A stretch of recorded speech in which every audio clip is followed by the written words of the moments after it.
ನಮಸ್ಕಾರ ಸ್ನೇಹಿತರೆ. ಬೈಗುಳಗಳಿಗೆ ಯಾವುದೇ ಪುಸ್ತಕವಿಲ್ಲ. ಇಲ್ಲ ಶಾಲಾ ಕಾಲೇಜುಗಳಲ್ಲಿ ಬೈಗುಳಗಳ ಬಗ್ಗೆ ಕ್ಲಾಸ್ಗಳನ್ನು ನೀಡಲ್ಲ. ಇಲ್ಲ ಯಾವುದೇ ಕೋಚಿಂಗ್ ಸೆಂಟರ್ಗಳಿಲ್ಲ. ಆದರೂ ಕೂಡ ಒಬ್ಬ ಮನುಷ್ಯನಿಗೆ ಕೋಪ ಬರುವಾಗ ಅವನ ಬಾಯಿಗಳಿಂದ ಬರುವಂಥ ಆ ಬೈಗುಳದ ಪದಗಳಿಗೆ ಅವನಿಂದನೇ ಕಂಟ್ರೋಲ್ ಮಾಡೋಕ್ಕೆ ಆಗಲ್ಲ. ದೊಡ್ಡವರಲ್ಲ, ಚಿಕ್ಕವರು ಕೂಡ, ಈಗ ತಾನೇ ಮಾತು ಕಲಿತಿರುವಂಥ ಚಿಕ್ಕ ಚಿಕ್ಕ ಮಕ್ಕಳು ಕೂಡ ಕೋಪ ಬಂದಾಗ ಅವರಿಗೆ ಗೊತ್ತಿರುವಂಥ ಆ ಬೈಗುಳದ ಪದಗಳಲ್ಲಿ ಅವರು ಅದನ್ನು ಬೈತಾರೆ. ಬೈಗುಳದ ಪದಗಳನ್ನು ಸರಾಸರಿಯಾಗಿ ನಾವು 10-15 ಪದಗಳನ್ನು ಮಾತಾಡೋ ರೀತಿಯಲ್ಲಿ ಒಳ್ಳೆಯ ಪದಗಳನ್ನು, ಒಳ್ಳೆಯ ವಿಚಾರಗಳನ್ನು ನಮ್ಮಿಂದ ಮಾತಾಡೋಕ್ಕೆ ಆಗಲ್ಲ. ಯಾಕೆ ಹೀಗೆ? ಇದರ ಹಿನ್ನೆಲೆ ಏನು? ಯಾಕೆ? ಇದರ ಕಾರಣ ವಿಚಾರ ಇಷ್ಟೇ ಸ್ನೇಹಿತರೆ. ಮನುಷ್ಯನ ಯೋಚನೆ ಮತ್ತು ಬ್ರೈನು ಅತಿ ಹೆಚ್ಚು ನೆಗೆಟಿವ್ ಥಾಟ್ ಮತ್ತು ಆ ಬೈಗುಳದ ಕಡೆಗೆ ಆಕರ್ಷಣೆ ಆಗುತ್ತೆ. ನಮಗೆ ಗೊತ್ತಿಲ್ಲದೇನೋ ಇಂಥ ಬೈಗುಳದ ಪದಗಳನ್ನಾಗಿರ್ಬೋದು, ಆ ದೃಶ್ಯಗಳನ್ನಾಗಿರ್ಬೋದು ಪದೇ ಪದೇ ಪದೇ ಪದೇ ನಮ್ಮ ಕಿವಿಗೆ ಬೀಳ್ತಿರುತ್ತೆ. ಆ ಸಮಾಜದಲ್ಲಿ ಅದನ್ನು ನಾವು ನೋಡ್ತಿರ್ತೇವೆ, ಇಲ್ಲ ಮಾತುಗಳನ್ನು ಕೇಳ್ತಿರ್ತೇವೆ. ಎಲ್ಲ ಕಡೆ ಕೂಡ ಅತಿ ಹೆಚ್ಚಾಗಿ ಈ ಪದಗಳೇ, ಈ ರೀತಿಯಂಥ ಮನಸ್ಥಿತಿಗಳೇ, ಇಂಥ ವಾತಾವರಣಗಳೇ ನಿರ್ಮಾಣವಾಗುತ್ತಿರುವುದೇ ಇದಕ್ಕೆ ಕಾರಣ ಸ್ನೇಹಿತರೆ.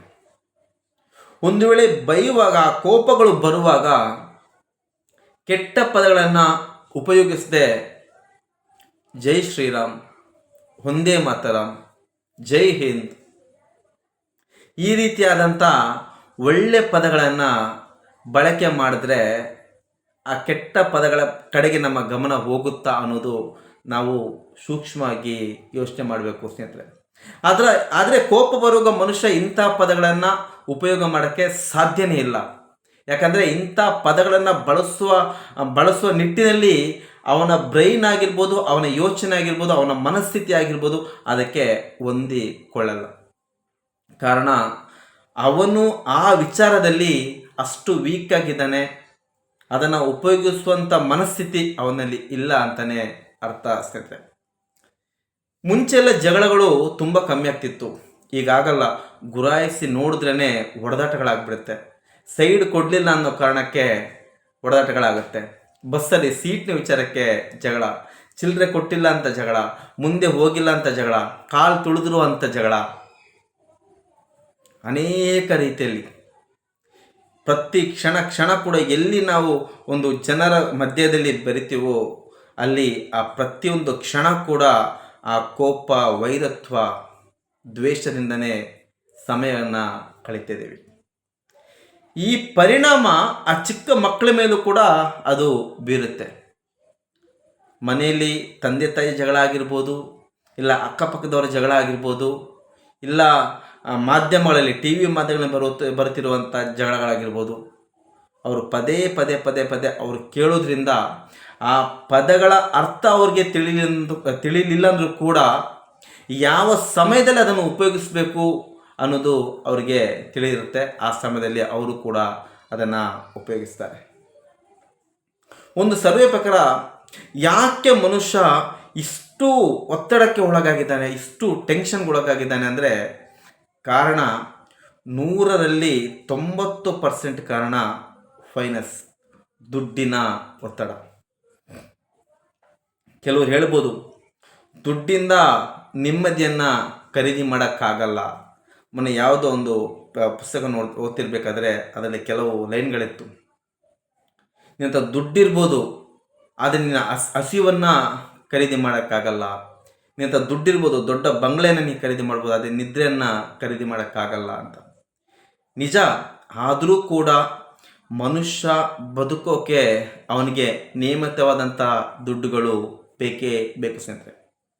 ಆ ದುಡ್ಡಿನ ಒತ್ತಡದಿಂದನೇ ಮನುಷ್ಯ ಅಷ್ಟೊಂದು ಡಿಪ್ರೆಷನ್ಗೆ ಹೋಗ್ತಿದ್ದಾನೆ, ಅಷ್ಟೊಂದು ಟೆನ್ಷನ್ಗೆ ಹೋಗ್ತಿದ್ದಾನೆ ಅನ್ನೋದು ಆ ವರದಿ ಹೇಳುತ್ತೆ.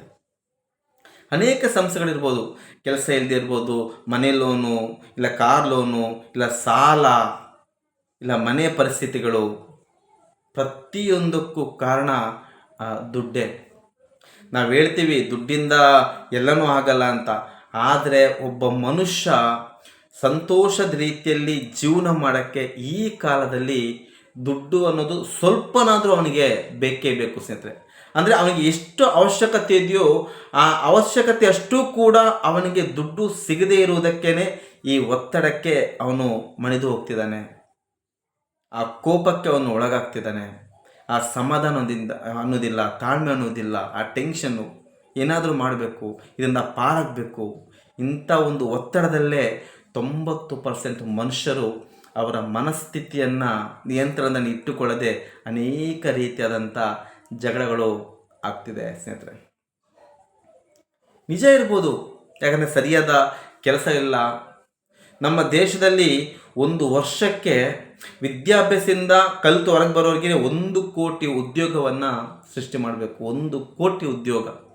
ಆದರೆ ಕೆಲಸದಲ್ಲಿ ಇರುವವರನ್ನೇ 50 ಲಕ್ಷದಿಂದ 40 ಲಕ್ಷದವರೆಗೂ ಜನಗಳನ್ನು ಈಗ ಕೆಲಸದಿಂದ ತೆಗೆಯುವಂಥ ಪರಿಸ್ಥಿತಿಗೆ ಬಂದಿದ್ದೇವೆ. ಇನ್ನು ಮುಂದಿನ ದಿನಗಳಲ್ಲಿ ನಿರುದ್ಯೋಗ ಆಗಿರ್ಬೋದು, ದುಡ್ಡಿನ ಸಮಸ್ಯೆ ಆಗಿರ್ಬೋದು, ಇದೇ ರೀತಿ ಮುಂದುವರಿತಾ ಹೋದರೆ ಮನುಷ್ಯನ ಮನಸ್ಥಿತಿ ಮತ್ತು ಅವನ ಯೋಚನೆ, ಅವನ ಮೆಂಟಾಲಿಟಿ ಯಾವ ರೀತಿ ಪರಿವರ್ತನೆ ಆಗುತ್ತೆ ಅನ್ನೋದನ್ನು ಸಮಾಜ ಆಗಿರ್ಬೋದು, ಸರ್ಕಾರಗಳಾಗಿರ್ಬೋದು ತುಂಬ ಸೂಕ್ಷ್ಮವಾಗಿ ಇದನ್ನು ಗಮನಿಸಬೇಕು ಸ್ನೇಹಿತರೆ.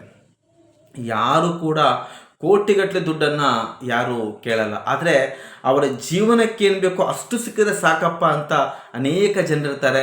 ಅವ್ರ ಜೀವನಕ್ಕೆ ಬೇಕಾದಷ್ಟು ದುಡ್ಡು ಸಿಗದೇ ಇರೋದ್ರ ಕಾರಣ 100ಕ್ಕೆ 90% ಫೈನಾನ್ಸ್ ಪ್ರಾಬ್ಲಮಿಂದನೇ ಮನುಷ್ಯ ಅವನ ಮನಸ್ಥಿತಿಯನ್ನು ಅವನ ಕಂಟ್ರೋಲಲ್ಲಿ ಇಲ್ಲದೇ ರೀತಿಯಲ್ಲಿ ನಡ್ಕೊಳ್ಳುವಂಥ ಕಾರ್ಯಗಳು ಅನೇಕ ನಡೀತಿದೆ ಸ್ನೇಹಿತರೆ. ಏನೇ ಇದ್ದರೂ ಕೂಡ ಸಮಸ್ಯೆ ಪ್ರತಿಯೊಬ್ಬರಿಗೂ ಇದ್ದಿದ್ದೆ. ಆ ಕೋಪ ಅನ್ನೋದು ಬರುವಾಗ ನಮ್ಮ ಬಾಯಿಯಿಂದ ಇಲ್ಲ ನಮ್ಮ ಮಾತುಗಳಿಂದ, ಶಬ್ದಗಳಿಂದ ಯಾವುದೇ ಒಂದು ಕೆಟ್ಟ ಪದಗಳು ಬರದೇ ರೀತಿಯಲ್ಲಿ ನಮ್ಮನ್ನು ನಾವು ನಿಯಂತ್ರಣಕ್ಕೆ ತಂದಾಗ ಅನೇಕ ರೀತಿಯಾದಂಥ ಅವಘಡಗಳಿಗೆ ಕಡಿವಾಣ ಆಗ್ಬೋದು ಸ್ನೇಹಿತರೆ. ಏನೇ ಕೋಪ ಬರಲಿ, ಏನೇ ಟೆನ್ಷನ್ ಇರಲಿ, ಆದರೆ ಆ ಕೆಟ್ಟ ಪದಗಳನ್ನು ಬಳಕೆ ಮಾಡದೇ ಇದ್ರೇ 100ಕ್ಕೆ 90% ಜಗಳಗಳು 2 ಕ್ಷಣಕ್ಕೆ, 1 ನಿಮಿಷಕ್ಕೆ ಅಲ್ಲೇ ಸಾಲ್ವ್ ಆಗಿಬಿಡುತ್ತೆ. ಪದಕ್ಕೆ ಪದ ಬೆಳೆದು ಒಡೆದಾಟ, ಕೈಕಾಲು ಮುರಿಯೋದು, ಕೊಲೆವರೆಗೂ ಅದೆಷ್ಟೋ ವಿಚಾರಗಳು ದಾಟಿ ಹೋಗುತ್ತೆ ಸ್ನೇಹಿತರೆ. ಮುಂದಿನ ದಿನಗಳಲ್ಲಿ ನಮ್ಮ ದೇಶದಲ್ಲಿರುವಂಥ ಪ್ರತಿಯೊಬ್ಬರ ಮನಸ್ಥಿತಿಯೂ ಕೂಡ ಆ ಕೋಪವನ್ನು ಕಂಟ್ರೋಲ್ ಮಾಡುವಂಥ ಶಕ್ತಿ ಅವರಿಗೆ ಆ ದೇವರು ನೀಡಲಿ. ಅವರ ಆ ಕೋಪ ಮತ್ತು ಆ ಜಗಳದ ಸಮಯ ಸಂದರ್ಭದಲ್ಲಿ ಯಾರು ಜಗಳ ಆಡ್ತಿದ್ದಾರೋ ಅವರಿಬ್ಬರಲ್ಲೂ ಕೂಡ ಇಲ್ಲ ಜಗಳಕ್ಕೆ ಒಳಗಾದಂಥ ಅಷ್ಟೂ ಜನರ ಮನಸ್ಸಿನಿಂದಾಗಿರ್ಬೋದು, ಬಾಯಿಗಳಿಂದಾಗಿರ್ಬೋದು ಆ ಬೈಗುಳದ ಪದಗಳು ಬರದೇ ಇರಲಿ ಅನ್ನೋದೇ ನನ್ನ ಉದ್ದೇಶ ಸ್ನೇಹಿತರೆ. ಇಂಥ ಅನೇಕ ಉತ್ತಮ ವಿಚಾರಗಳನ್ನು ಈ ಚಾನಲ್ ಮೂಲಕ ನಿಮಗೆ ತಿಳಿಸ್ತಾ ಬರ್ತೀನಿ. ಚಾನಲ್ನ ದಯವಿಟ್ಟು ಸಬ್ಸ್ಕ್ರೈಬ್ ಮಾಡಿ. ವಿಡಿಯೋ ಇಷ್ಟ ಆಯಿತು ಅಂದರೆ ಲೈಕ್ ಮಾಡಿ. ನಿಮ್ಮ ಅನಿಸಿಕೆ ಅಭಿಪ್ರಾಯಗಳನ್ನು ಕಾಮೆಂಟ್ ಮೂಲಕ ತಿಳಿಸಿ. ಮತ್ತು ಮುಂದಿನ ಸಂಚಿಕೆಯಲ್ಲಿ ಇನ್ನೊಂದು ಉತ್ತಮ ವಿಚಾರಗಳೊಂದಿಗೆ ನಿಮ್ಮ ಮುಂದೆ ಬರ್ತೀನಿ. ಅಲ್ಲಿವರೆಗೂ ನಮಸ್ಕಾರ ಸ್ನೇಹಿತರೆ.